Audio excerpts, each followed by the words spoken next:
Bienvenido a este tercer encuentro y último del ciclo de tecnología. Hoy vamos a tratar un tema muy pero muy especial y nos gustaría presentarles más que nada quién es nuestro orador.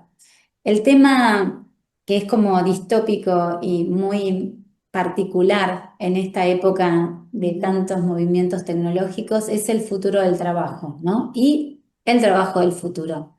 Así lo ha titulado nuestro orador invitado, Eduardo Laens. Pero antes de darle un poquito el espacio a Rolando para hacer una introducción de todo, de cómo va a ser esta charla, me gustaría contarles un poquitito acerca de Eduardo. Porque si bien es un colega, ¿sí? Él tiene es tan versátil que se ha incorporado a este mundo tecnológico no de primera mano, sino a través de distintos momentos más que nada de su historia.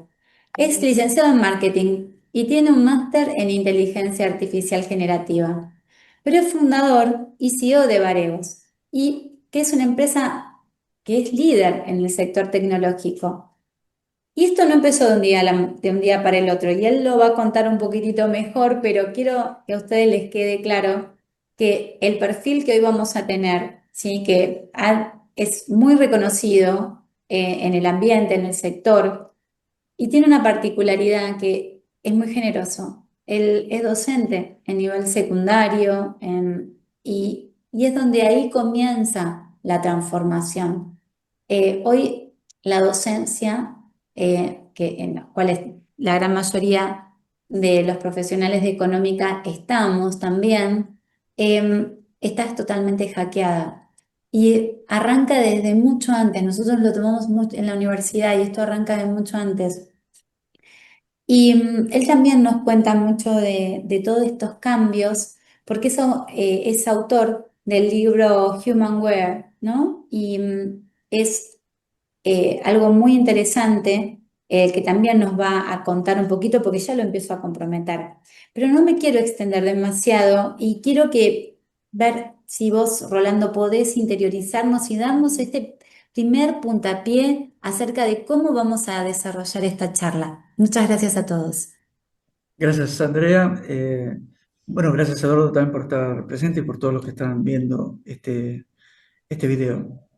El tema es el siguiente. Nosotros hemos hecho varias actividades ya durante el año, tanto Andrea como es mi caso, y de manera conjunta hemos desarrollado diferentes temáticas que tienen que ver con la inteligencia artificial aplicada a nuestras profesiones.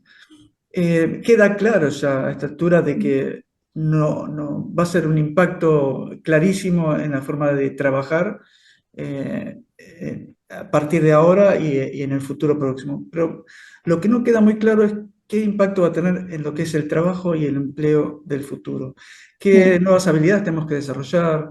¿Qué de lo que hemos aprendido vamos a tener que profundizar? Si van a ser esas habilidades blandas o las habilidades técnicas. ¿Tenemos que saber desarrollar código o no? Bueno, aquí hay un montón de dudas que se nos plantean como profesionales, y en el caso de Eduardo está bueno que esté dando esta charla el día de hoy porque él tiene fundamento muy claro en cuanto a datos para indicarnos qué es lo que nos conviene hacer en el futuro. Por ahí no con precisión, pero por lo menos darnos un panorama un poco más claro, basado en datos de lo que nosotros tendríamos que plantearnos para adaptarnos y tener resiliencia en el nuevo escenario de trabajo. Así que, Eduardo, si te parece, avancemos con la presentación sobre la marcha. Con Andrea seguramente alguna pregunta te vamos a ir haciendo. Y no dudo de que va a ser de mucho valor para nosotros, sobre todo pensando que es un tema que es cierre de todo lo que hemos visto hasta el momento durante todo el año. Adelante, Eduardo, y gracias por estar con nosotros. No, por favor, un placer. Encantado de estar acá, encantado de estar rodeado, como decían, de colegas. Vengo de un extracto de formación de económicas ya desde la secundaria. Yo egresé perito mercantil, que era como la especialización secundaria que te llevaba en ese camino de la contabilidad. El inicio de mi carrera fue hacia la económicas, me anoté en sistemas de información de económicas de la UBA. y después devení en el marketing porque encontré un espacio más relacionado con la publicidad, lo comercial, y sin embargo, a pesar de eso, trabajé con tecnología toda mi vida. Y el paso este de mi carrera actual, en donde empecé a dedicar mucho tiempo a espacios formativos, como bien dijo Andrés, soy docente secundario, soy docente universitario, la formación académica que respalda que hoy podamos hablar de todo esto fue poder haber hecho este máster de inteligencia artificial generativa. Y trabajo de esto. La compañía que mencionaban, Varego, se dedica a automatizar procesos con inteligencia artificial, por lo cual yo veo de primerísima mano el impacto de esto dentro de las organizaciones, así como lo veo dentro de la educación en el aula, lo veo también dentro de las organizaciones a través de los proyectos que vamos llevando adelante y automatizamos mucho del trabajo de back office que ocurre en las organizaciones. Así que el desafío es que podamos conversar, que podamos sacarnos esas dudas que por ahí nos atormentan en la noche más oscura y cerrada de nuestros momentos terroríficos, donde nos preguntamos, mi carrera está en riesgo, ¿qué voy a hacer en el futuro? ¿Qué le digo que estudien a mis hijos? ¿Cuánto va a impactar en nuestra vida cotidiana la automatización absoluta en el entramado social, ¿no? Con el fenómeno de los deep everything, los fakes everything, con los fenómenos de las relaciones sintéticas. Digo, tenemos mucha tela para cortar, pero creo que el punto que hoy nos congrega a que estemos charlando tiene más que ver con esto, ¿no? Si bien el título de la charla es un juego de palabras, el futuro del trabajo y el trabajo del futuro, yo creo que son dos miradas súper interesantes, porque por un lado nos vamos a estar preguntando cómo vamos a trabajar en el futuro, pero en paralelo nos estamos preguntando de qué voy a trabajar en el futuro, ¿no? Y en esa dualidad de la forma y el sustento es donde tenemos que tomar el punto de partida hoy, que por suerte tenemos tiempo para replanificar nuestro futuro profesional, indistintamente del área que estén en sus organizaciones. Vamos para adelante. Suelo arrancar siempre mis sesiones con esta frase de mi amigo personal, Carlos Darwin. Carlitos decía, en realidad no es una frase de él, es una interpretación del origen de las especies, pero creo que resume muy bien esta mirada actual que tenemos sobre todos los cambios que hay en el mundo. En el libro se cita que no es la especie más fuerte la que sobrevive ni la más inteligente, sino la que mejor y más rápido responde al cambio.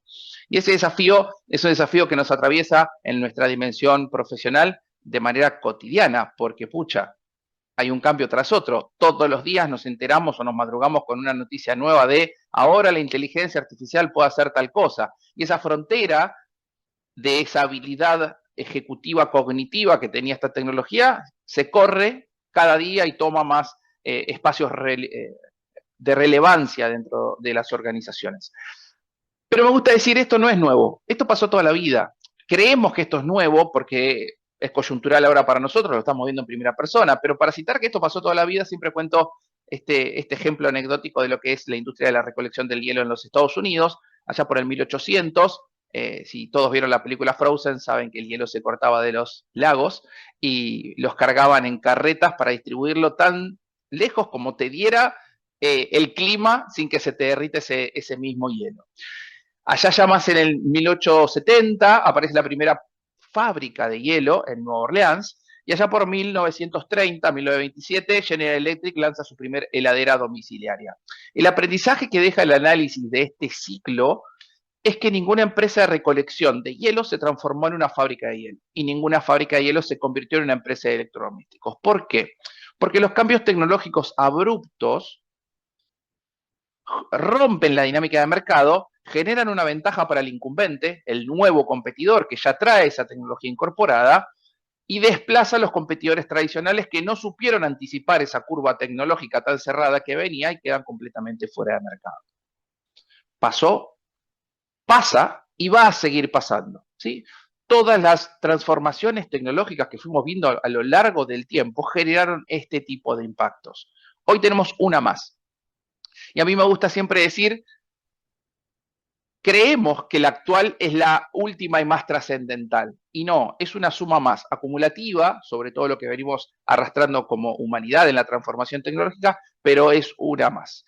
Y dije, pasó, y digo pasa. Esto que están viendo en pantalla son las acciones de Duolingo, el 9 de mayo de 2024 a las 9:30 de la mañana. Ese día, a esa hora, lo que ocurrió es que ChatGPT anunció su modelo de razonamiento 4O o 4, y en ese proceso de comunicación que ahora hacen con una especie de streaming en donde empleados de la compañía hacen como pruebas en vivo con esa tecnología, uno de los empleados sacó un celular y le preguntó al asistente que tenía dentro de GPT: me voy de vacaciones a Italia, no sé italiano, ¿me vas a ayudar a recorrer el país, leer carteles, hacer traducción idiomática en línea? Y obviamente el asistente le dijo: sí, por supuesto, voy a ser tu compañero idiomático en ese viaje.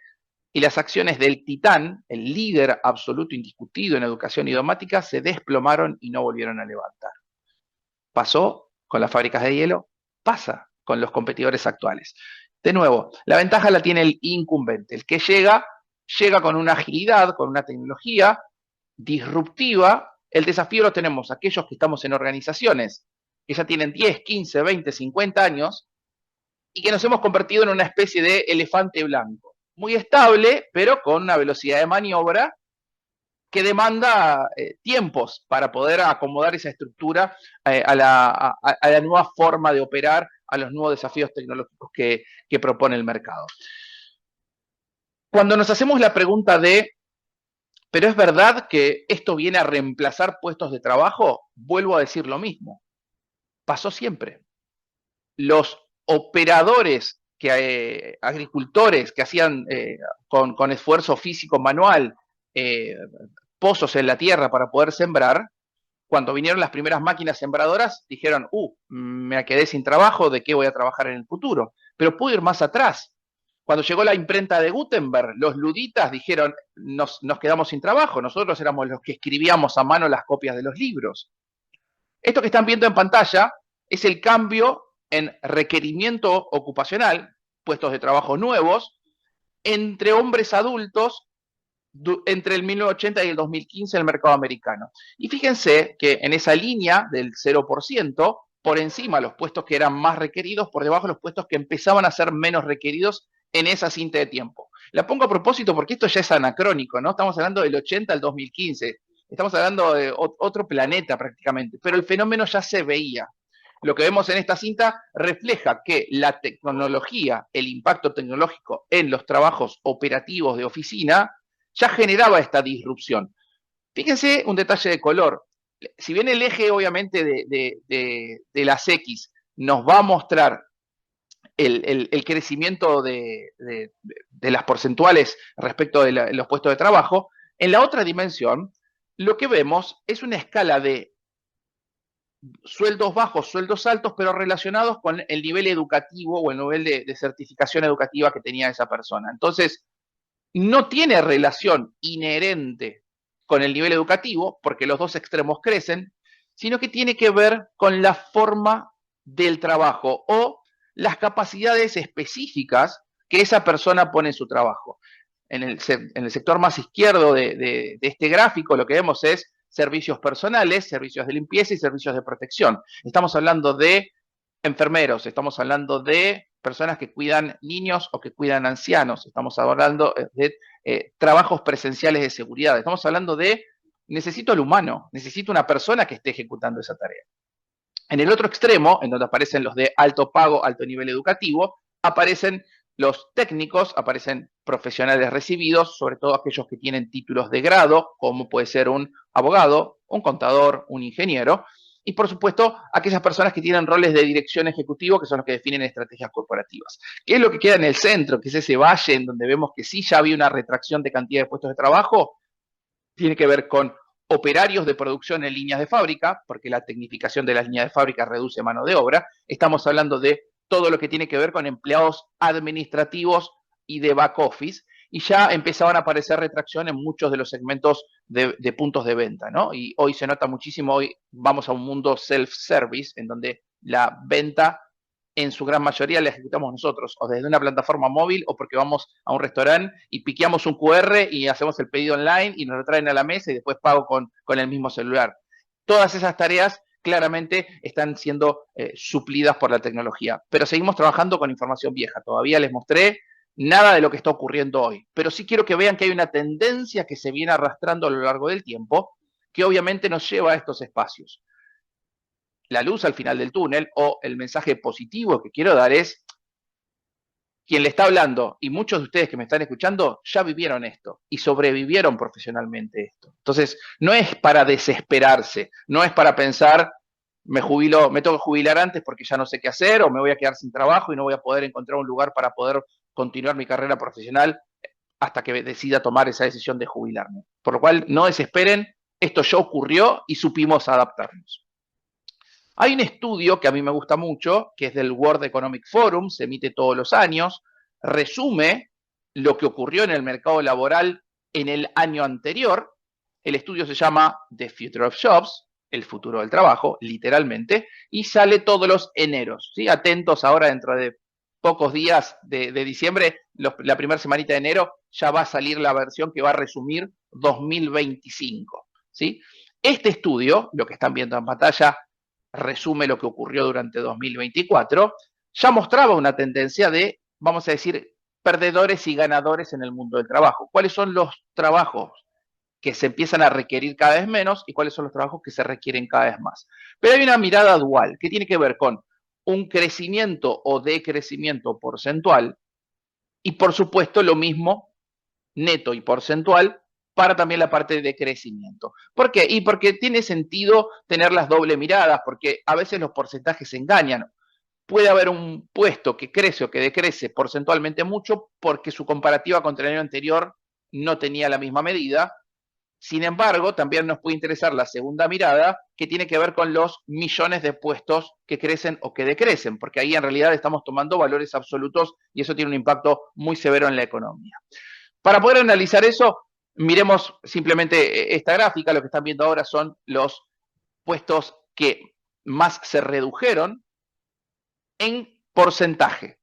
Obviamente, cuando uno mira de arriba para abajo, medio que se cae de maduro. Y sí, es verdad, los carteros, que es el puesto número 1, ya no están en la calle, ya no los vemos. Es muy poco el servicio de entrega postal a domicilio que recibimos. Hacia abajo aparecen cajeros de banco, dijimos que el mundo va hacia un mundo online, por lo cual el home banking ha resuelto gran parte de la presencialidad de los bancos, data entries, cajeros, puntos de venta, y ya empiezan a aparecer personal administrativo, secretarias ejecutivas, fíjense que debajo ya aparece contabilidad, aparece pago de nómina, tareas de back office administrativos. Muchos de esos trabajos ya no son requeridos en la industria.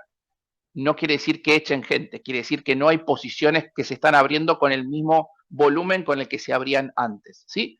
Pero, de vuelta, esta es la mirada porcentual. Si vamos a la mirada de millones de trabajos, es decir, absolutos, acá fíjense que se reordena esa lista, en donde claramente los puntos de venta y puntos de caja son los más afectados, y después sí, ya en segundo lugar, aparece el back office administrativo, ¿sí? Claramente las posiciones de back office administrativo hoy son las más amenazadas por tareas de automatización de oficina y vamos a incorporar la tecnología de inteligencia artificial dentro de esa categoría de automatización de oficina y de back office. Por lo cual, es verdad, nadie está diciendo que esto es falso, esto de los robots nos vienen a quitar el trabajo. Es cierto, las automatizaciones de oficina están replanteando la dinámica del back office operativo administrativo de las organizaciones. Miremos los puestos que más crecieron. En los puestos que más crecieron durante 2024, si miramos en el simple top 5, no voy a barrer toda la lista, de crecimiento porcentual, obviamente arriba aparece primero Big Data. ¿Por qué? Porque los datos son los que alimentan a la tecnología. Sin datos no podríamos hacer inteligencia artificial, sin datos no podríamos hacer analítica, sin datos no podríamos hacer transformación digital. Por lo cual, datos es sin duda la categoría de mayor crecimiento. Después viene FinTech, porque el mundo tecnológico está mutando de los bancos tradicionales al mundo financiero tecnológico. Y puesto número 3, se caía de maduro, inteligencia artificial y todo lo relacionado con Machine Learning para hacer funcionar esas tecnologías. Pero lo que sí me gusta que miren es que ese top 5, top 7, top 8, top 10 es tecnológico. Es absolutamente tecnológico. Por lo cual empieza a haber una mirada futura, es decir, debemos empezar a pensar nuestras carreras desde una mirada tecnológica. Ahora, siempre paro acá porque el siguiente slide genera muchísimo impacto. Dijimos que estos son los de mayor crecimiento y tienen que ver con crecimiento porcentual, pero cuando hablamos de crecimiento absoluto en millones de trabajo, las posiciones no tienen nada que ver. en el puesto número 1 de puestos más requeridos durante 2025 y con su proyección para 2030, aparece trabajo manual. ¿Se acuerdan de ese gráfico que yo mostré de 1980 a 2015, en donde veíamos que había un churn en lo que era trabajo de producción? Bueno, vuelve a haber un revamp para lo que es trabajo agrícola, línea de producción manual y todo lo que tiene que ver con agroganadería. ¿Por qué? Y porque seguimos en un mundo que crece y porque empieza a haber un fenómeno que se está notando sobre todo en países de economías crecientes, en donde ciertos roles de grandes corporaciones que estaban abastecidos por personal que atendía trabajo operativo de back office, empiezan a ser desplazados de organizaciones. Y en ese desplazamiento empieza a haber un segundo movimiento hacia procesos y trabajos más relacionados con algunas áreas de servicios y producción que no están alcanzadas por esa tecnología. A mí me llamó igual mucho más la atención el segundo puesto. El segundo puesto son choferes de servicios de delivery, Uber, Rappi, Didi, Globo. Y acá empieza a ocurrir algo que a mí me recuerda mucho lo que había pasado en la década del 90. En la década del 90, por la llegada de Internet, más ciertos encuadres de recesión global, que también están ocurriendo en la actualidad, muchos desplazados recibían reducción de nómina en sus organizaciones y como no podían encontrar inmediatamente un espacio para incorporarse en una organización, acababan trabajando en microemprendimientos, trabajos no estructurados o en este caso, como se ve claramente acá, trabajo autónomo, ¿no? Choferes y demás. Por lo cual lo que yo veo como tendencia es sí hay un churn en un montón de posiciones, sobre todo de back office administrativo, pero ese movimiento natural parecería ser en los grandes números que no se reinserta en una posición tecnológica, sino que se estaría reinsertando en posiciones no relacionadas con su trabajo tradicional. Por lo cual, el desafío que tenemos es el de, y de vuelta lo vuelvo a decir, estamos a tiempo, es el de repensar nuestras carreras con una mirada tecnológica. No es el abandonar nuestra carrera y hacer otra cosa de vuelta hasta que me llegue el tiempo de jubilarme, sino en el repensar mi carrera desde una mirada tecnológica. Me gusta cerrar siempre con... Sí, Rol, decime. Ahí me parece que lo que hay que pensar es que no es que la persona se está trasladando de un sector a otro necesariamente, porque si no, quedaría por pensar que si estoy trabajando de back office, voy a hacerme Uber en el caso que quiera reinsertarme laboralmente de nuevo, y no es así. Es Creo que correcto. yo debería reubicarme en ese back office con una nueva visión tecnológica o habilidades tecnológicas que me permita optimizar los procesos o automatizarlo con inteligencia artificial. Pongo un ejemplo muy específico para que se entienda. No necesariamente Exactamente. tiene que ser eso, ¿no? Exactamente, pero ese es el plan. Ahora, me gusta contar la otra mirada, porque la otra mirada también existe. Digo, nos encontramos con profesionales que porque no están acomodando su carrera a un nuevo enfoque que les permita volver a ser relevantes para una organización, quedan desplazados. Y una vez que quedan desplazados, no están en una posición en donde hicieron carrera profesional y se encuentran con que el mercado no está demandando su perfil. Y ahí Claro. caen lamentablemente en esas opciones que no eran su plan de carrera original. Sí, El diría que desafío es ese que vos decís. es un plan de acción desesperado, ¿no? El plan B. Absolutamente, sí, claro, El porque plan todos C, tienen que D, dar en definitiva, sí. exactamente. Entonces, la luz, no lo voy a poner en términos alarmantes, pero sí hay una luz amarilla de precaución, porque si no toman una decisión proactiva de relanzar su plan, su carrera profesional, el riesgo es ese. El riesgo es que tengas que tomar una decisión desesperada que te lleve a un camino profesional que no era el que vos querías. Tal cual. La foto final que muestra el informe del World Economic Forum tiene una mirada positiva. Dice, el futuro va a tener más empleo que el actual. De hecho, el crecimiento neto absoluto proyectado para 2030 es de 78 millones de puestos de trabajo adicionales. Es un crecimiento neto del 7%. Ahora, yo siempre lo explico así. Los que están en los cuadraditos violetas y los que están en los cuadraditos verdes no es la misma gente.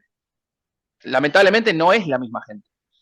Los que están en el cuadradito violeta son esos que no se pueden reconvertir, los que están en el cuadradito verde, son los incoming, los que están egresando de la facultad y ya saben que tienen que estudiar carreras de grado relacionadas con la tecnología, y los que se reconvierten de esta cinta celeste que está en el centro, que somos los actuales profesionales, que tenemos mucho valor para aportar a las organizaciones, pero que necesitamos incorporar en nuestra cajita de herramientas nuevas habilidades que permitan entregar más valor a las organizaciones. Y ahí Entonces, hay el una buena desafío, noticia. para Y ahí hay una buena noticia, Eduardo, es que va a haber más trabajo. Cuando siempre se habla de tecnología y dice va a destruir el trabajo, va a haber menos empleo, va a haber menos lugar para los seres humanos. Sí, está bien, es verdad que va a haber un desplazamiento de la mano de obra, pero claramente las oportunidades se van a multiplicar. absolutamente. Y pasó siempre, hasta ahora en la historia de la humanidad siempre hubo más trabajo. El ser humano es un ser muy hábil a la hora de encontrar en un espacio económico forma de encontrar rédito y volverse valioso. Y esto es un gran dato. Voy a tratar de citar los datos, que la memoria me ayude, pero el 80% del trabajo actual, el 80% del trabajo actual no existía en 1950. Estoy de acuerdo. No existía la posición. O sea, hay gente que hoy, ¿de qué trabajas? Soy community manager. O sea, hay posiciones que no existieron, y así como pasó, en el futuro van a haber posiciones que hoy desconocemos, que no existen. En el futuro yo voy a poder preguntar a alguien, ¿de qué trabajas? Soy curador de contenido digital en un medio gráfico. ¿Qué haces? No, reviso inteligencias artificiales que generan videos para... No sabemos de qué va a trabajar la gente en el futuro. Entonces, no me desesperaría en ese sentido. Sí creo que hay un sentido de urgencia para nosotros, los que tenemos por ahí entre 35, 45, 50 años, en donde hace 20 años que estamos trabajando de un rol específico y ahora vemos desafiado el status quo, y sí, bueno, bienvenido sea ese desafío de la adaptación, replanifiquemos y repensemos. Pero no es que nos volvemos obsoletos, simplemente tenemos que incorporar nuevas herramientas. Yo terminé el secundario haciendo balances de 8 columnas a mano. Entonces, y claramente yo pensaba que ser contador era eso. Y hoy hablo con mi contador en mi organización. Lejos está de hacer eso. Hace data análisis, hace inversiones financieras. O sea, claramente no era la carrera que me enseñaban a mí hace 25 años cuando terminé la secundaria, lo que hoy es ser un contador. Entonces, es un salto evolutivo más. Vamos a entregar valor desde otro lado con nuevas herramientas tecnológicas. Lo cual me lleva a esto que creo que está bueno mostrar. En el estudio de 2023 de World Economic Forum, ya estoy mirando 2 años para atrás, no solo uno, que es cuando yo empecé a dar estas charlas de no desesperen, que lo que importa no es la inteligencia artificial, es el valor que entrega uno como profesional. Yo le decía a todo el mundo, mira, la inteligencia artificial es una herramienta. Es como el paquete de Office que te permite usar Word y Excel. Es una herramienta tecnológica. La tenés que aprender. La tenés que aprender, eso es mandatorio, no podés negarla, la tenés que aprender. Pero el valor que entregás a la organización no es porque sabés usar eso. Hace 15 años, por ahí yo ponía en mi currículum, sé manejar Office o sé navegar en Internet. Yo hace 20 podía poner sé mandar mails. Hoy nadie pone eso en su currículum, es un given. Vos tendrías que saber manejar paquetes de ofimática, tendrías que saber navegar por Internet. En un año nadie va a poner, como pone hoy en los currículums, sé promptear en ChatGPT o hice un curso de prompt engineering. O sea, te felicito, está bien, es lo que hay que hacer, es lo que hay que aprender, pero no va a ser lo que te defina como profesional, porque es un commodity dentro de los próximos 6 meses y ya lo va a saber todo el mundo. Ya en 2023, fíjense que el puesto número 1 era el pensamiento analítico y el pensamiento número 2 era el pensamiento crítico, creativo. ¿Por qué? Porque son las capacidades por las que un empleado es realmente valioso para la organización.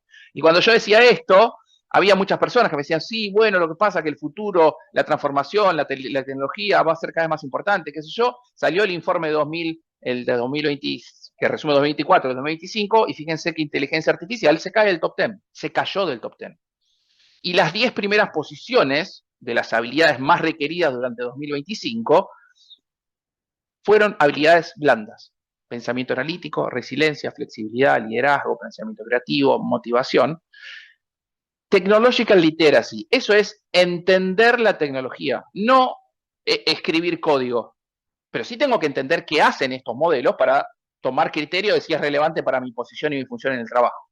Después sigue empatía, curiosidad, gestión del talento y vocación de servicio, ¿no? Esta orientación hacia el servicio de nuestros clientes. Eso es lo que define al profesional valioso para la organización. ¿Tiene que saber usar GPT? Sí, obvio, tiene que saber usar GPT como sabe usar mails y como sabe usar Internet. Pero no es lo que te define como profesional. Por eso es tan importante un profesional con 10 años de compañía que conoce el mercado, conoce los escritorios, conoce los compradores, conoce los competidores y puede tomar decisiones críticas de gestión de negocio. Lo que le delegas al modelo es el planilleo, los templates, data entries, eso sacátelo de encima y todos queremos sacarnos de encima de eso. Yo trabajé en una automotriz durante muchos años y en los lunes perdía un día entero, todo mi día lunes, haciendo la gestión de los pedidos de test drive. Y era un trabajo muy manual, tenía que bajar planillas y poner los códigos postales y buscar concesionarios. Yo los domingos en mi casa decía, ay, qué triste, mañana tengo que ir de vuelta a la oficina a hacer los test drives. O sea, era algo que me dolía. Si a mí alguien me hubiera venido a decir en ese momento, Edu, esto lo vamos a automatizar, yo aplaudía, decía, sí, por favor, sacame esta tortura. Yo me imagino que debe haber muy pocos profesionales de ciencias económicas que son felices mientras hacen conciliaciones bancarias. No creo que haya alguien que diga, uy, qué bueno, hoy tengo otra vez conciliaciones. No, debe ser algo tedioso, aburrido, repetitivo, frustrante. Eso está bien delegarlo en la tecnología, automatizarlo, para que vos puedas tener tiempo operativo para buscar cómo sacar valor del dinero, buscar cómo encontrar supervisión de inconsistencias, cómo mejorar el relacionamiento con tu cadena de valor, proveedores, clientes, lo que fuera. Tenés mil cosas para hacer por encima de esa tarea rutinaria y aburrida, ¿sí? Entonces, son más importantes las habilidades blandas que el conocimiento técnico específico, porque se lo vas a ir incorporando a lo largo de tu carrera profesional. Las otras son las habilidades que te sostienen, que te mantienen válido y relevante para la organización. Eduardo, yo te agregaría que las habilidades blandas son las que te van a permitir liderar el cambio. Si vos sos un buen intérprete de esas nuevas tecnologías y lo potenciás con la experiencia que tenés en ese contexto de negocio o en esa organización, uno se convierte en esa oportunidad para conquistar nuevos mercados, para automatizar procesos y hacerlos más eficientes, más económicos, Sí, brindar un mejor servicio. Creo que absolutamente. si nosotros nos ponemos al frente, aparece esa oportunidad, ¿no? Absolutamente, es donde se entrega valor y es donde obviamente el que primero toma ese coraje, esa valentía de decir, che, yo puedo liderar el cambio, más relevante se vuelve para la organización. Hay un punto que no quiero dejar de mencionar, que también tiene que ver con un fenómeno que venimos notando sobre todo desde instituciones educativas. A nosotros nos formaron para pensar que salíamos del secundario, estudiábamos 5 años, nos daban un título de grado y íbamos a trabajar de eso hasta que nos jubilemos.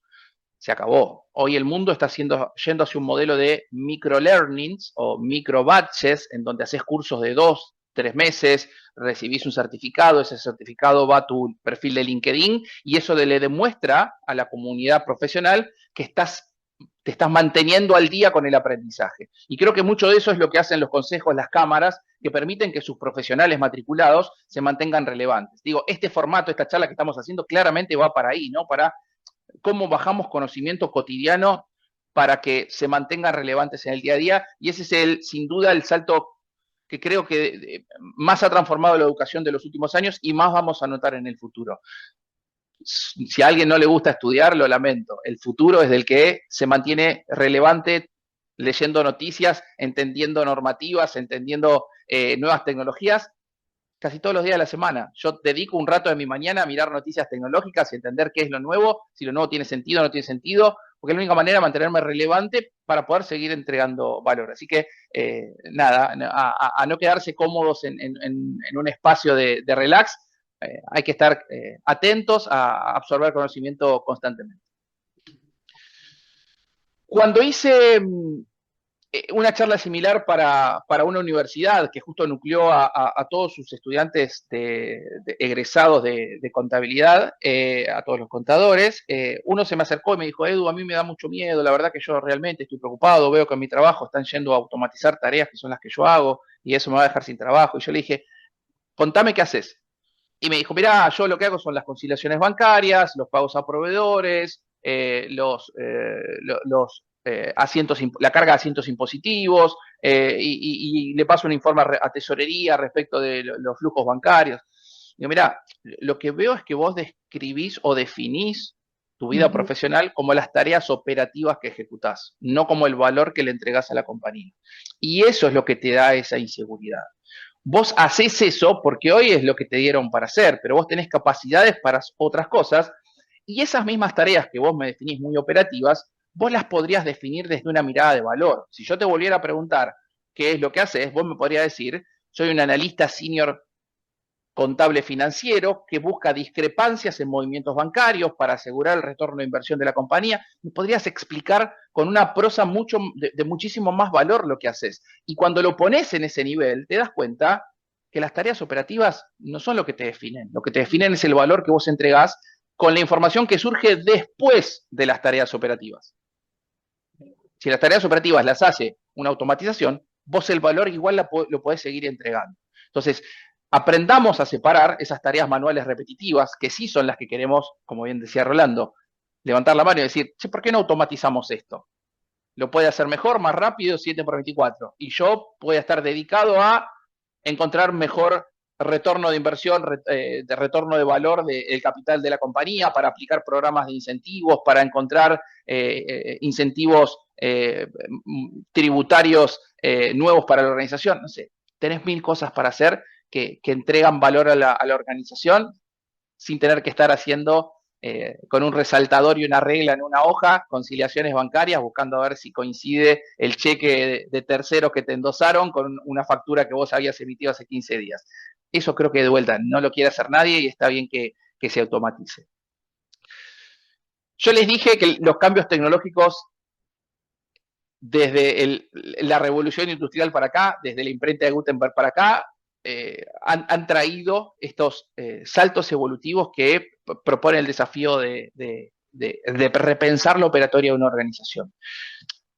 Lo que es cierto, es verdad, pasa, pero lo que es cierto que sí nos lleva hoy a una situación de mayor estrés, es que fíjense que los cambios importantes ocurrían cada 10 años, más o menos. Y esa cinta se fue acelerando y hoy los majors tecnológicos ocurren cada 3 meses. Ocurren cada 3 meses porque en realidad hay una cosa media capciosa que las grandes tecnológicas cotizan en bolsa y trimestralmente le presentan un informe a la SEC de su reporte de ventas futuros, entonces se guardan los mejores avances para unas semanitas antes de eso, cosa de que los usuarios vuelvan a su plataforma, boosten la cantidad de usuarios concurrentes y eso mejore su presencia bursátil. Entiendo ese mundo, es medio cínico para nosotros lo que la tenemos que usar porque 3 meses es muy poco. ¿Cuándo tomás la decisión de embarcarte en un viaje tecnológico? En nuestras organizaciones, pocas veces uno tiene un proyecto de incorporación tecnológico de principio a fin que ocurre en 3 meses. Usualmente pasa en una cinta de tiempo mayor. Incluso en algunas compañías con ciertos procesos más críticos, hablas de años, no de meses. Entonces, es un desafío poder incorporar las tecnologías a la velocidad con que el mercado no las da. Pero lo que tienen que entender es que si ustedes no se vuelven tecnólogos, no empiezan a entender la prosa tecnológica, van a querer correr todas las pelotas y se van a volver locos. Y no todas las pelotas necesitan ser corridas. Hace 5 o 6 años estábamos todos desesperados hablando de blockchain y NFTs. Y parecía que si tu compañía no tenía blockchain y NFTs, tu compañía no servía para nada. Hoy paro la pelota y le pregunto a alguien, ¿cuántos de ustedes pusieron NFTs? Ninguno. ¿Tu compañía desapareció? No. Entonces, no nos desesperemos por todo. Tenemos que tener el criterio para poder entender qué cosas sí son relevantes para nuestra organización y no hacer las cosas por impulso, por moda o por presión o el board de accionistas o del mercado que parece que está diciendo que lo que ellos hicieron es lo mejor del planeta. Tenemos que ser muy criteriosos a la hora de entender el verdadero impacto de la tecnología dentro de nuestras organizaciones. Este problema que suele ocurrir cuando tenemos esa aceleración de la curva tiene nombre, se llama ley de Martek y genera la brecha de Martek. Y esto no es nuevo, la brecha de Martek se definió en 1980. Había un blog, yo soy de la época de los blogs, de marketing y tecnología, por eso Martek, que decía que los cambios, la velocidad de los cambios en la tecnología es mayor a la velocidad de los tiempos de adopción de la tecnología por parte de las empresas. Y la única forma de cerrar esta brecha es volviéndonos tecnólogos, todos en la organización. Antes, cuando yo empecé a trabajar en el mundo tecnológico y tenía que salir a vender, yo contactaba al gerente de sistemas de una organización y le trataba de proponer: esta tecnología es la mejor que podés poner para tu organización, y si a él le gustaba, la agarraba, la compraba, la implementaba y después salía con su panfleto, con su evangelio tecnológico nuevo, a tratar de convencer a todos los miembros de la organización de que usen esa nueva tecnología. Tenemos BI, ¿quién quiere BI? La BI es lo mejor del planeta, todo va a ser mejor si pones analítica. Él era el encargado de llevar eso. Hoy las organizaciones ya no funcionan así. Las áreas de tecnología son áreas de servicio.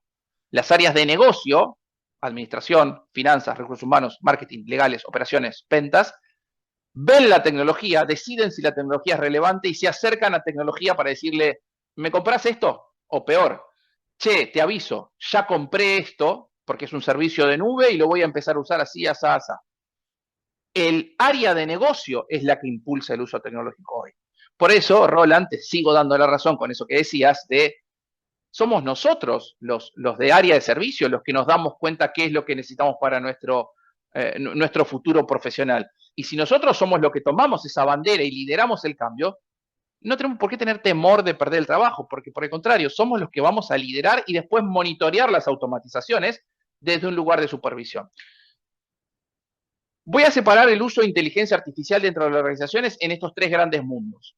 Por un lado está el uso privado, que es cuando vos usás GPT o Gemini o Meta, el que más te guste, en tu vida privada como copiloto o asistente en alguna tarea que tenés que hacer. Acá siempre lo que marco es: tengan cuidado con la dependencia, ¿sí? El abuso de estas tecnologías para hacer absolutamente todo lo que vos hacías profesionalmente te va a poner unas muletas digitales que te van a generar dos perjuicios. Lo primero es: te vas a volver mediocre, vas a ser igual que el resto de los que están haciendo lo mismo. Y lo segundo es: el día que no tengas acceso o haya alguna restricción sobre esa tecnología, vas a ver atrofiado tu capacidad de poder hacer esas tareas. Entonces, úsenlo con criterio. Para ciertas cosas tiene sentido, para las cosas que afectan tu pensamiento crítico, tu pensamiento creativo o tu pensamiento analítico, no uses estas tecnologías porque, de vuelta, te van a llevar a un camino profesional de una mediocridad sostenida. Cuando hablamos de herramientas de inteligencia artificial dentro del mundo organizacional, ya en las empresas, hablamos de entorno corporativo, acá las reglas son distintas, porque en el otro hacías vos lo que querías, como querías, en tu casa, con la herramienta que más te guste. Acá, en el entorno corporativo, probablemente tu empresa te diga: mirá, en nuestra empresa se usa Microsoft, o se usa Google, o se usa OpenAI, y pone las reglas de la forma de funcionamiento. Y está bien que así sea, ¿sí? No queremos una anarquía tecnológica en las organizaciones, queremos governance, queremos tener todo ordenadito. Dentro de ese mundo voy a separar el uso interno del uso externo. Todos los casos que veníamos hablando hasta ahora es uso interno: back office administrativo, soporte interno, flujos de trabajo entre áreas, procesos internos. Es maravilloso, acelera los tiempos, opera 7x24, te permite hacer una trazabilidad de todo lo que está ocurriendo, todos los beneficios que ya conocemos. Lo único que hay que marcar ahí como potencial riesgo es trabajar en una dinámica de accountability, como dicen los gringos, de responsabilidad, de que lo haga un robotito, que lo haga una automatización, no desliga al usuario del éxito o fracaso del resultado de la automatización. Es una herramienta más. Si vos entregás una planilla Excel mala, vos no le echás la culpa al Excel diciendo: y no, bueno, lo hizo mal. No, te van a decir: no, vos la usaste mal a la tecnología y el resultado es malo porque vos no hiciste lo necesario para que eso ocurra de forma exitosa. Por lo cual acá es lo mismo. Cuando trabajamos en procesos de automatización, es súper importante la supervisión de los usuarios expertos en la tarea automatizada. Por eso siguen siendo relevantes dentro de la organización. Nosotros, desde mi trabajo cotidiano de automatización para organizaciones, no hemos visto ningún despido en áreas de back office resultado de las automatizaciones. Porque en realidad necesitas a esos usuarios para que estén haciendo monitoreo activo de la automatización, y porque, y esto es una realidad muy nuestra de la Argentina, el problema que tienen las organizaciones no es que sobra gente, es que falta tiempo para hacer lo que queremos hacer. Entonces, lo que va a pasar es que cuando automatizan una tarea, van a poder hacer todo eso otro que no estaban haciendo porque no daban abasto con las tareas que tenían. Eso es el uso interno. En el uso externo hay un problema adicional, hay un riesgo adicional. El uso externo es cuando usamos este tipo de tecnología para generar agentes conversacionales que atiendan consumidores, clientes, cadena de valor, alianzas B2B o sistemas de distribución, productores en compañías de seguro, todo lo que sea ese ecosistema externo a donde vos querés dar servicio. Cuando lo haces con tecnologías, y estas tecnologías como la inteligencia artificial generativa, tienen estadísticamente un potencial de falla, lo que estás poniendo en riesgo es la reputación de tu organización. Por lo cual ahí hay que trabajar fuerte sobre ciertas medidas de seguridad para asegurarte que las respuestas que entregue automáticamente esta tecnología estén alineadas con tus estándares corporativos. Hacerlo como si fuera un tutorial de YouTube con 2 clics y dejarlo andando es pegarte un tiro en el pie.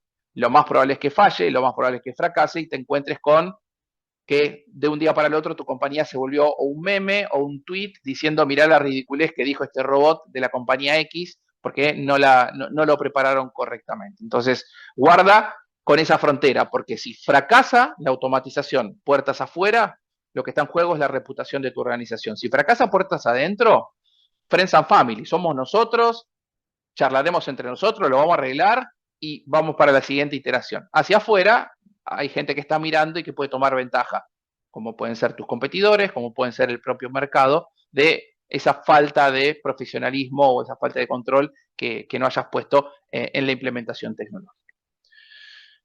Este slide es un poco largo de leer, pero me es más fácil de explicarlo así.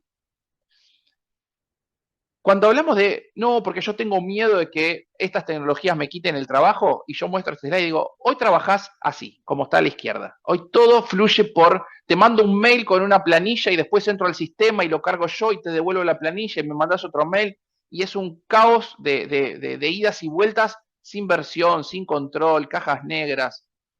El futuro que proponen estas tecnologías agénticas, estas tecnologías de automatización de procesos, es que nosotros, las personas, solo estemos para monitorear los procesos autónomos y para tomar una decisión humana en los puntos donde la decisión tiene que ser humana.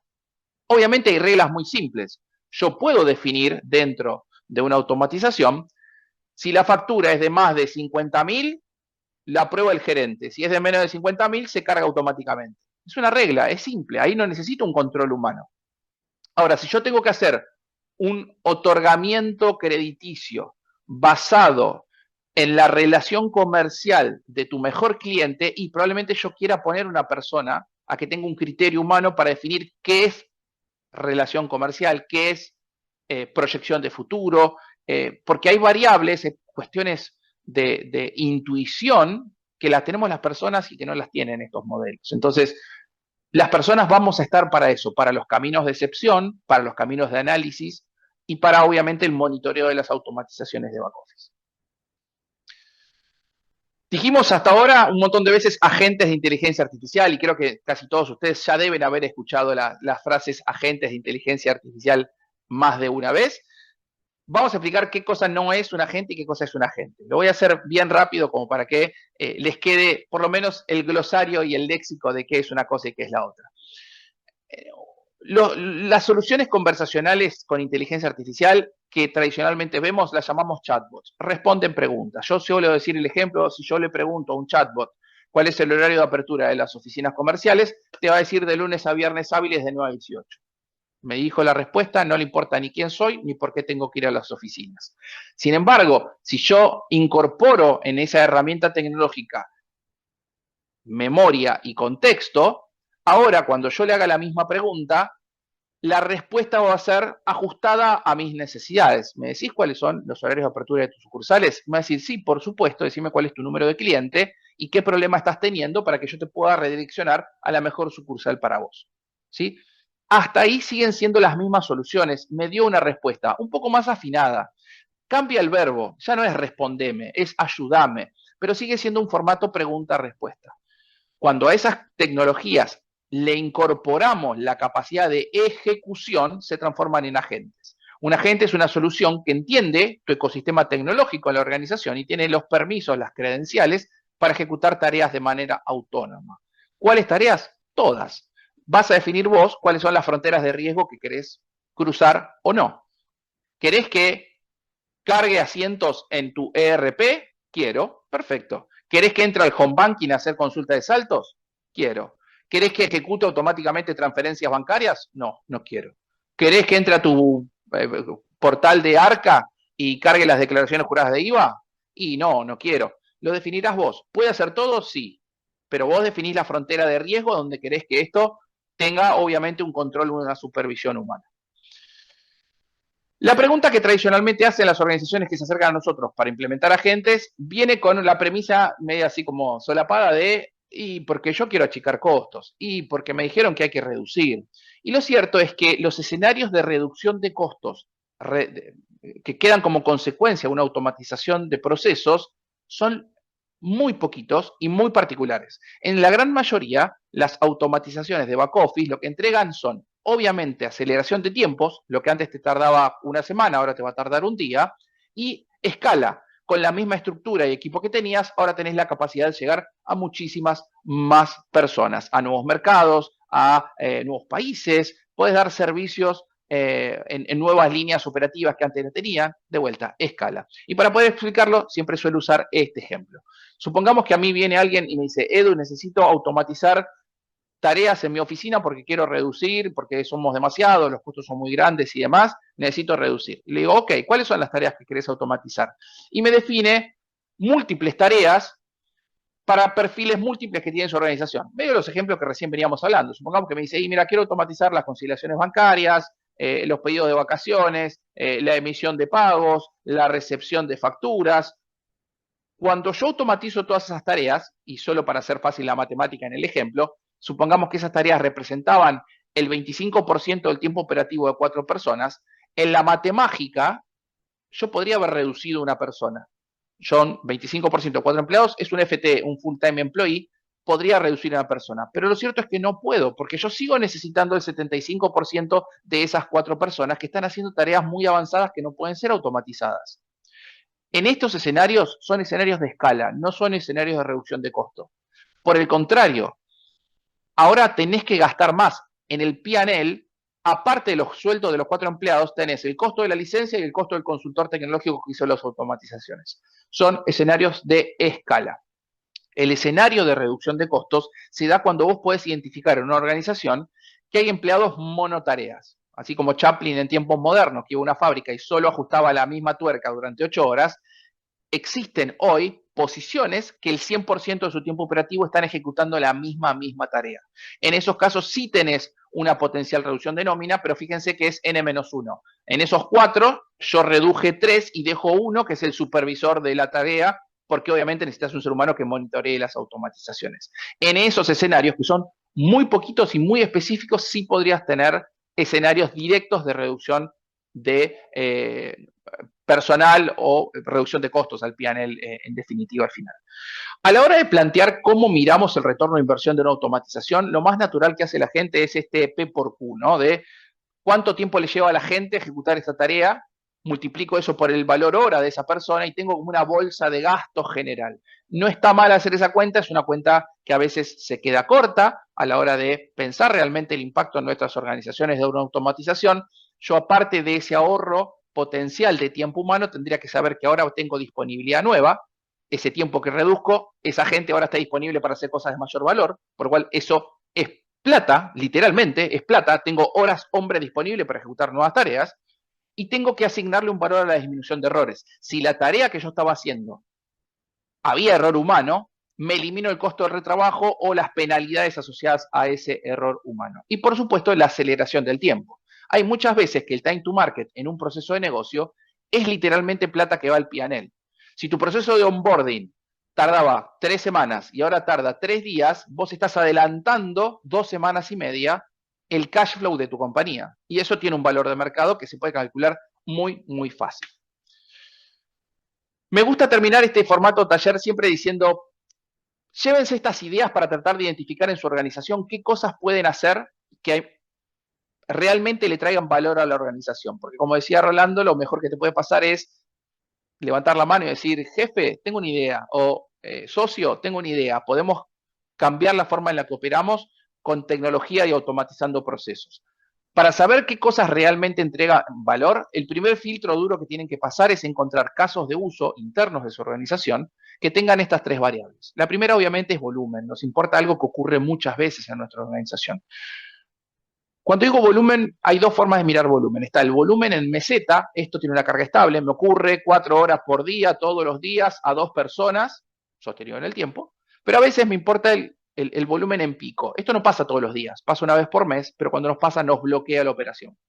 Es algo muy típico y tradicional en áreas impositivas contables, porque cuando llegan los ciclos de cierre de facturación, los ciclos de cierres impositivos, los ciclos de, obviamente, balances, tenés bloqueos operativos, porque estamos todos corriendo atrás de 1000 tareas para poder llegar en un deadline específico, por lo cual el volumen no solo nos importa cuando es sostenido, sino que nos importa también cuando es algo que ocurre en una ventana de tiempo muy cortita, pero nos sobrepasa nuestra capacidad operativa.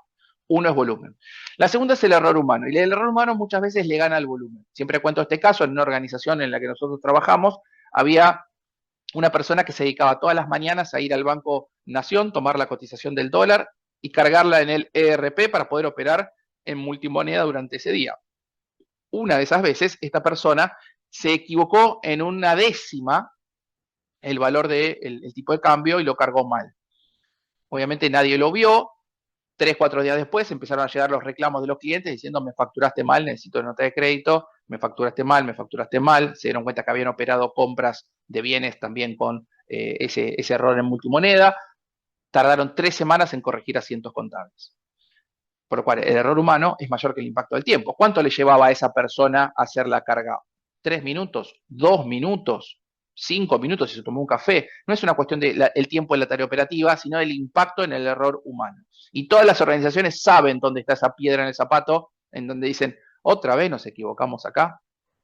Volumen, error humano. La tercera es relevancia, criticidad. Es a quién le importa, a quién afecta. El proceso afecta a tu core operativo, afecta a tu ciclo de facturación, afecta a tu ciclo logístico, afecta a tu cliente más importante, a tu proveedor más importante, afecta a un board de accionistas que depende de esa información para poder tomar decisiones críticas.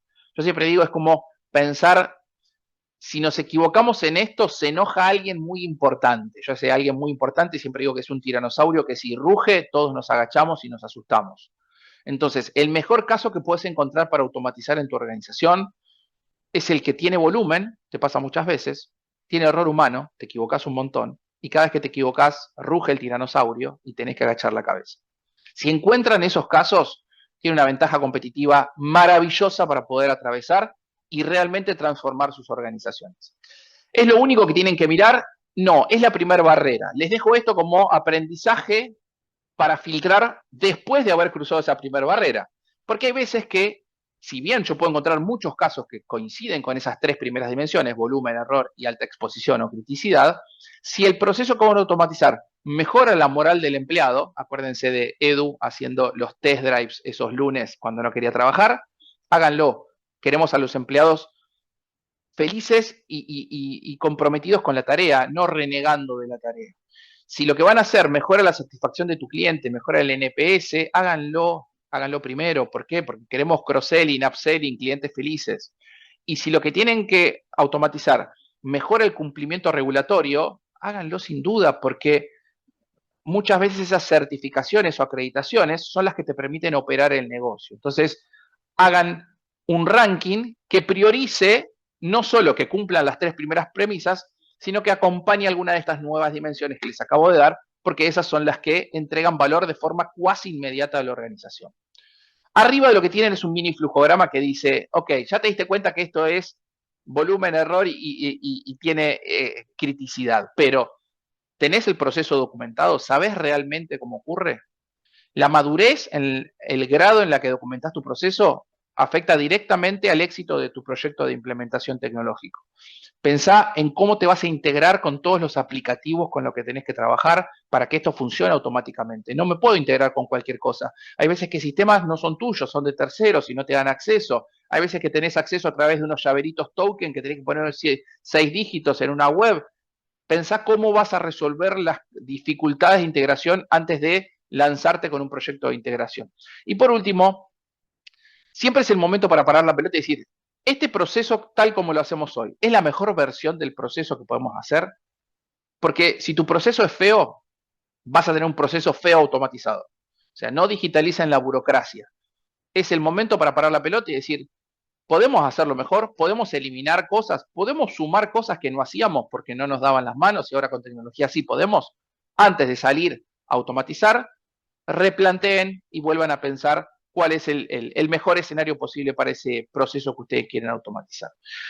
Lo que dejo en pantalla son algunos casos reales que nosotros ya estuvimos trabajando para que sepan que estas cosas se pueden hacer. Conciliaciones bancarias, obviamente carga de tipo de cambio, como lo expliqué, ingresos de asientos, gestión de comprobantes de leasing, declaraciones juradas de IVA, verificación de incumplimientos fiscales de proveedores o de clientes, cargas de padrones, de ARBA, de AGIP, lo que fuera, conversión de tipos de archivo, ¿no? Porque el banco me lo da en PDF, el otro banco me lo da en TXT y el otro me lo da en un Excel que es un CSV, lo que fuere se puede modificar, se puede transformar para que no sea un trabajo manual repetitivo de una persona.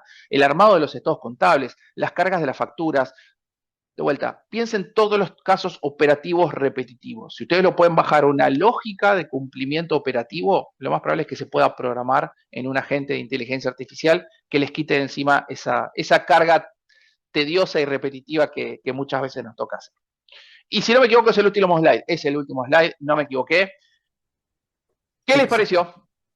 Muy, muy bueno. Diste un panorama muy completo de lo que nos depara el futuro, por lo menos el futuro próximo, ¿no? Yo diría que para el año que viene. Ya el siguiente no sé si nos da para trazar algún tipo de tendencia, pero en lo inmediato me parece muy valioso. Yo lo que te agregaría es que en términos generales lo que estamos abandonando son los procesos predominantemente deterministas, por otros que son Sí. probabilísticos y en donde para entrenar esos modelos, los que están basados en inteligencia artificial, se utilizan datos del pasado. Quiere decir que ocurrió y quiere decir que son datos existentes, con lo cual el aporte innovador y creativo yo te diría que es nulo visto desde ese lugar. Y es ahí donde nosotros como seres humanos podemos aportar a este gran cambio.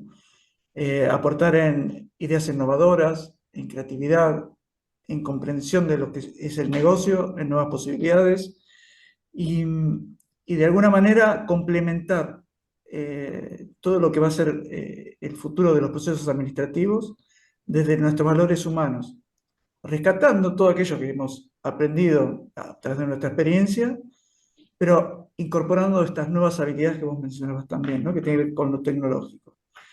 Es un gran desafío profesional, no solamente de nosotros como del contexto de ciencias económicas, creo que todas las profesiones van a ser afectadas. Sí. Pero claramente es un gran desafío, una gran oportunidad que no deberíamos dejar pasar, porque es un escenario para dejar atrás todas esas tareas que hacíamos como máquinas, Mm, porque nosotros al hacer un trabajo repetitivo hacíamos un trabajo como si fuésemos una máquina, que no agregábamos valor como seres humanos, y ahora llega el momento de decir, bueno, delego esas actividades cognitivas que hacía de manera aburrida, repetitiva, casi alienante, ¿no? A una sí, máquina, y ahora me dedico a repensar cómo hacer mejor procesos administrativos, cómo llegar mejor al cliente, qué nuevos escenarios. Si reemplazo a una persona porque tenía un 100% de tareas repetitivas y fácil de explicar, esa persona me puede aportar a un nuevo escenario, a un nuevo mercado. No exportaba y ahora puedo exportar con esa persona que liberé. ¿Por qué la tengo que echar y desafectarlo de mi empresa? Por ahí pasa a ser una buena oportunidad de negocio, ¿no? Eh, absolutamente de acuerdo. Sí, en todo lo que dijiste, absolutamente de acuerdo. Después hay una cuestión de aprendizaje tecnológico. Hay mucha gente que dentro de la burbuja de inteligencia artificial cree que es una especie de única tecnología que hace cualquier cosa y la claro, verdad es que es una disciplina muy amplia, ¿no? Hay totalmente. algoritmos de machine learning que sí están pensados para hacer scheduling o planificación futura, pero los LLMs, los grandes modelos de lenguaje como ChatGPT, no. Son modelos de lenguaje que, como bien vos dijiste, no son determinísticos, son probabilísticos en función de una base preingestada del pasado y no tienen forma de mirar hacia el futuro ni de proyectar. Entonces, caer en esa trampa de preguntarle a GPT o a Gemini ¿Qué decisión tomo respecto de esta negociación con este cliente para un contrato futuro en función de los contratos pasados? Es pedirle al Pulpo Paul que adivine quién va a ganar el Mundial. Pero adivinaba, parece que, no, no. Es el famoso, ¿viste? Un reloj roto da bien la hora 2 veces al día. Es Claro, así. claro. Yo creo que Le la puede pegar, imaginación pero claro, puede fallar, claramente. La imaginación y la creatividad sigue siendo humana, y esto coincidimos plenamente los tres, ¿no? No sé qué opinás, Andrea, pero creo que estamos en sintonía los tres en ese aspecto, ¿no? A mí me quedaron algunas inquietudes con respecto a las habilidades, ¿no? El reskilling, ¿no? Este reskilling, o como se pronuncia más que nada, o upskilling, ¿no? En el ujú. caso de aquellos profesionales que ya tienen determinadas habilidades. Y entonces planteo esto porque en esto que sos profesor universitario también, como docente, y nosotros acá en el consejo que recibimos a estos profesionales que recién se están recibiendo, que ya tienen un contenido de, a ver, de programas que, que quizás son tradicionales, ¿sí? Algunas universidades tienen algunas adaptaciones que si bien han incorporado algunas herramientas, pero que tienen que salir al mercado laboral. Y por lo que por los informes que publicaste, lo que más se va a tener que probar son estas características y habilidades blandas. Entonces, si no tienen experiencias, ¿cómo demuestran estas habilidades blandas? O sea, yo soy bueno en la interlocución, yo soy bueno en esto, porque hoy tenemos estas skills que nosotros, un montón de títulos que podemos validar técnicamente. O sea, hice este curso y probé y te lo demuestro haciéndote, no sé, un video y todo esto. Ahora, la habilidad blanda, que en cierta manera, como todo lo que es emocional, ¿cómo lo demuestran? Yo le recomiendo, esto es una gran pregunta. Estuve hace muy poquito haciendo de jurado en una universidad tecnológica y los chiquilines presentaron casos muy divertidos, y hicieron toda la explicación del prototipo y demás. Y cuando terminamos nos quedamos haciendo una charla y muchos me decían, no, pues estoy haciendo el cursito de prompting y ahora estoy el de desarrollo de frontend y digo, no lo tomes a mal, haz un cursito de oratoria. Eh, yo valoraría mucho que mejores tu capacidad de conectar emocionalmente con el contenido que estás contando, porque tenés una idea genial, pero me la contaste y no me generaste nada.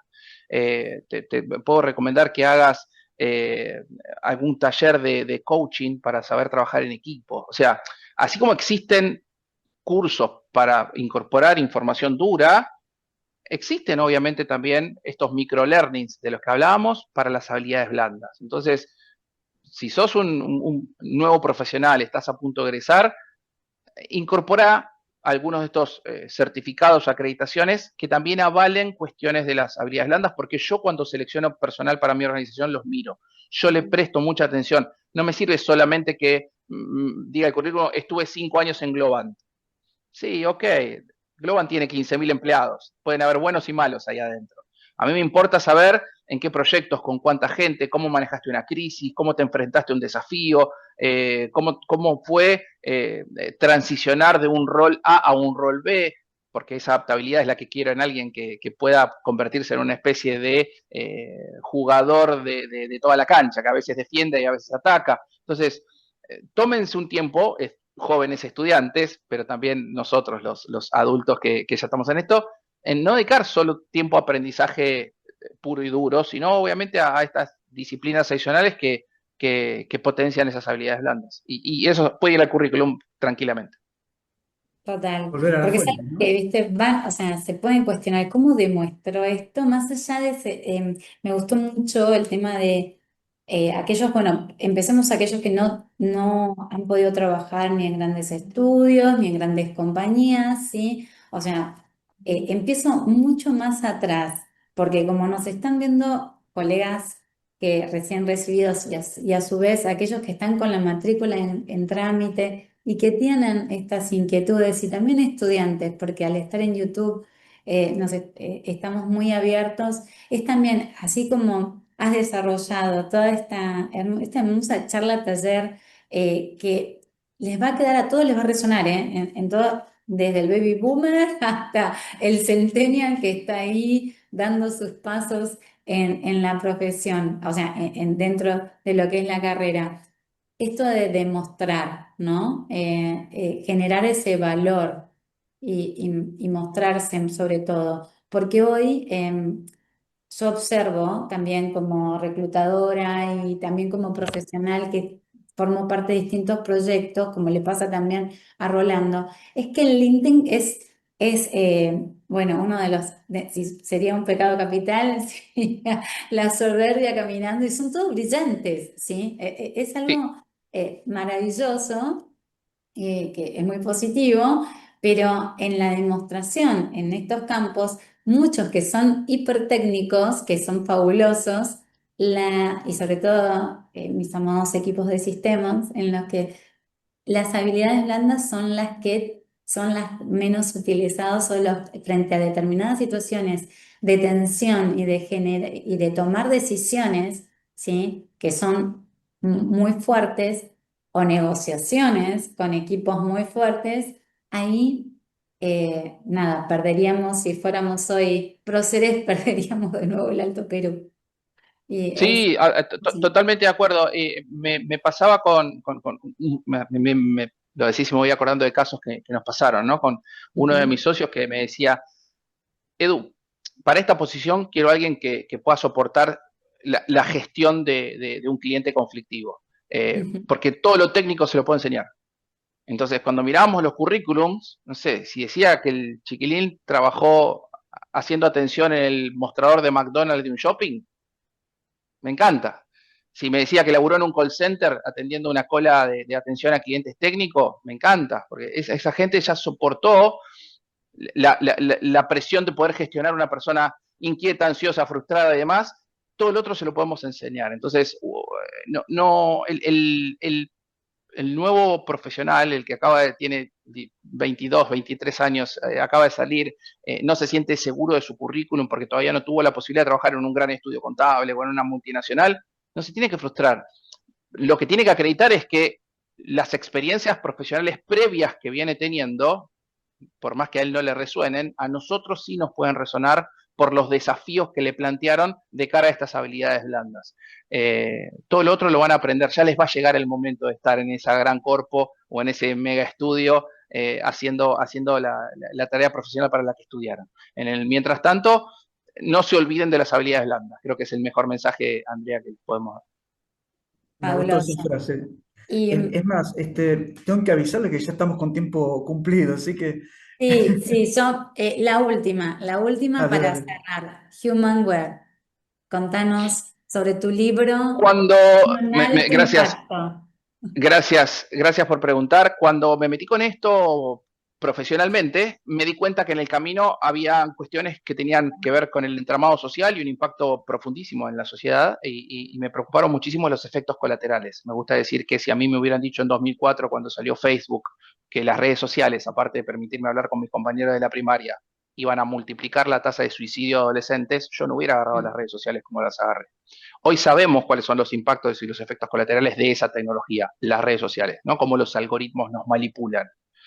Estas tecnologías, las inteligencias artificiales generativas, tienen un montón de efectos colaterales. Lo fuimos nombrando, ¿no? Esto de los fake Sí, everything y qué pasa con la verdad. Hablamos del impacto en la educación y este juego de policías y ladrones que se da entre alumnos y docentes, en donde el alumno lo hace con inteligencia artificial y el docente usa inteligencia artificial para descubrir si lo hizo con inteligencia artificial el sí, alumno, sí, sí, sí, sí, que es una sí. locura, es una Sí. cinta de Moebius que se persigue en la cola a sí mismo. ¿Qué pasa con las relaciones sintéticas y gente que se está vinculando emocionalmente, hasta enamorando de su avatar tecnológico que conoce todas sus ñoñeces, sus secretos, y que si la quiere pagar la paga en cualquier momento? ¿Hacia dónde nos lleva en esta mirada social de impacto eso?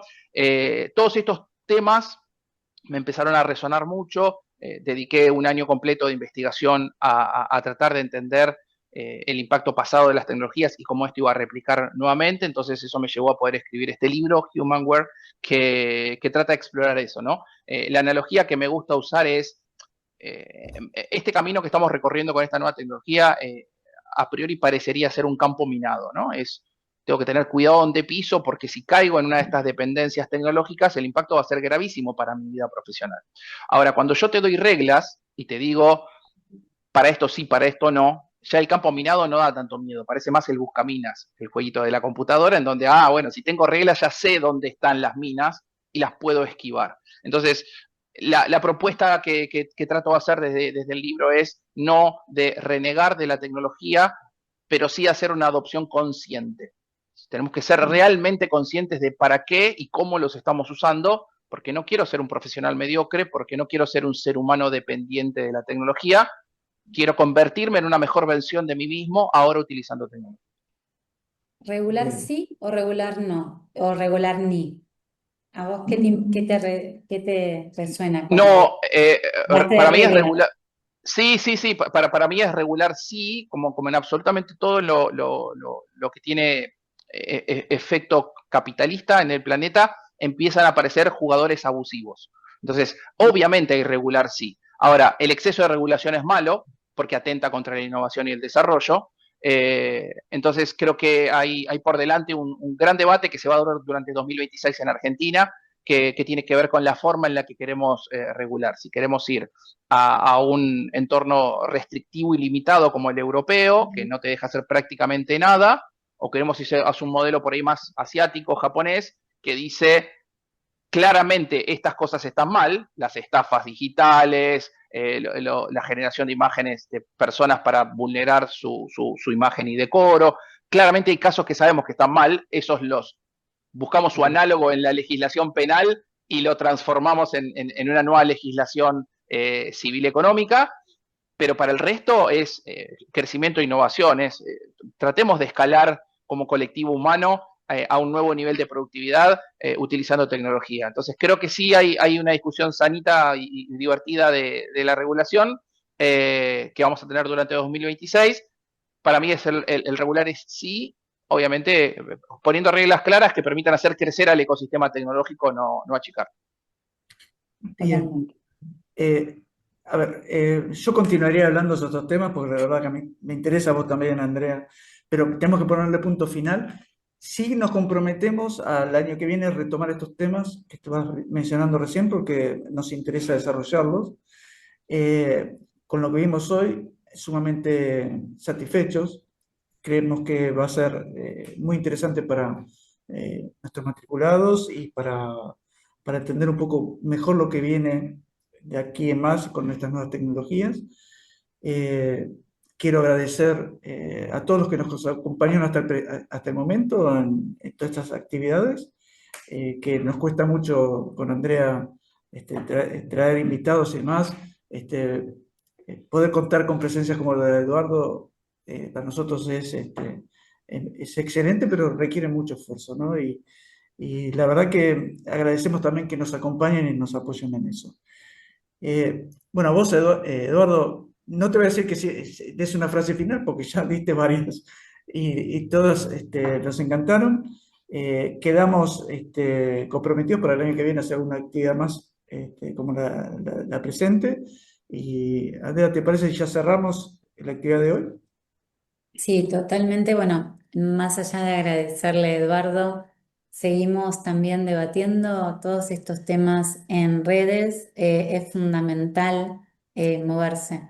Edu, gracias, gracias. Un Es placer. como que no podemos parar, ¿sí? O sea, ya lo dijiste, ni en 3 meses. O sea, yo creo que el balance al estar cerrando este año a nivel personal es buscar estas skills que somos buenos, ¿sí? No el FOMO, ¿sí? Esto me quedó muy claro y me encantó, sobre todo porque los colegas lo necesitamos, esto de entender para qué servimos y vivir estudiando porque es lo único que nos van a abrir las puertas, ¿sí? Nuestras casas de estudio, nuestra profesión, nuestra vocación, siempre desde el lado humano. Así que millón de gracias, gracias a toda la audiencia, sí, que nos está viendo, nos escuchando, y bueno, a seguirlo a Edu en las redes, ¿sí? Que Muchísimas siempre gracias. tiene algo lindo. Y nos vemos el Muchísimas gracias. 2026. Lo Y mejor para el Varego, año que Adiós. viene. que todo comenzó gracias a Varegos. Muchas gracias. Gracias, Adiós. gracias Muchas a gracias. todos.